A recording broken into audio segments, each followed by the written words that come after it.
बिस्मिल्लाहिर्रहमानिर्रहीम। अस्सलामु अलैकुम। आप देख रहे हैं 1 बाई 1 न्यूज़ एसटी। कमालिया से हमें अपडेट कर रहे हैं सुलेमान हैदर गुजर, assistant commissioner Zaryab Sajid combo की पंजाब फूड अथॉरिटी टीम के हमरा बड़ी कार्रवाई।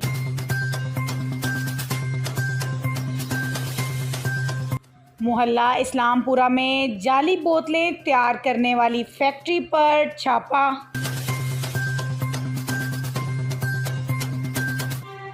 मुख्तलिफ ब्रांड्स की तैयारशुदा बोतलें, मशीनरी, केमिकल्स और दीगर सामान कब्जे में ले लिया गया।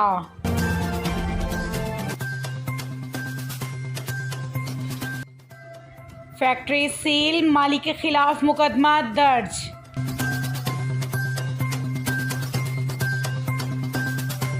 एक बार फिर आपको अपडेट करते चलें, कमालिया से assistant commissioner Zaryab Sajid combo की पंजाब फूड अथॉरिटी टीम के हमरा बड़ी कार्रवाई।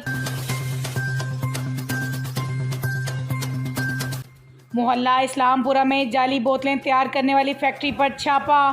फैक्ट्री सील, मालिक के खिलाफ मुकदमा दर्ज कर लिया गया। मज़ीद ऐसी खबरों से बाखबर रहने के लिए देखना ना भूलिए 1 बाई 1 न्यूज़ एसटी।